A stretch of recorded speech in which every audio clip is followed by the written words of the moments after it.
এটা আসলে বলা মুশকিল, কারণ ওরকম একমাত্র ভরসা সাকিব খান যদি নিজে প্রযোজক হয়ে তার কোনো স্ক্রিপ্টে আমাকে রাখে তাহলে হয়তো দেখতে পাবে। এছাড়া তো আমি আর কাউকে দেখছি না নতুন গল্প টল্প নিয়ে বসতে, সেরকম কোনো চিন্তাধারাও নেই। সো আমি আছি আশায়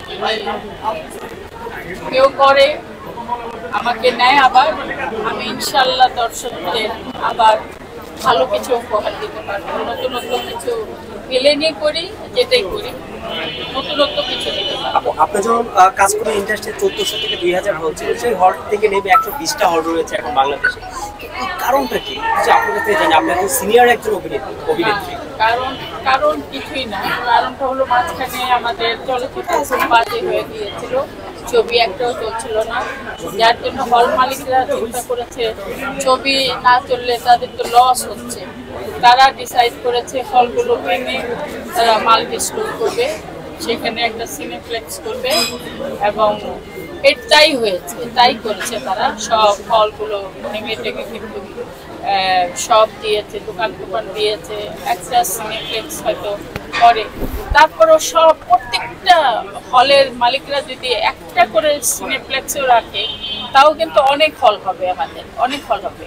এখন দর্শকরা যে ছবিগুলি হচ্ছে, দর্শকরা দেখার জন্য কিন্তু উন্মাদ হয়ে আছে, পাগলের মতো দেখতে চায়। তো ইনশাল্লাহ হবে, আবারও হল হবে অনেক, এবং দর্শকরা আমাদের চাহিদা, আমাদের দর্শকদের ছবির যে চাহিদা সেটা দর্শকরা পূরণ করবে, এবং তাদের জন্য আমাদের অনেক অনেক ভালোবাসা রইল, কারণ তারাই আমাদের একমাত্র ভরসা। আমি বলবো ভাই, আপনারা আমাদের ভক্ত, আমরাও আপনাদের জন্য বসে থাকি যে আপনাদের জন্যই ছবি বানানো হয়।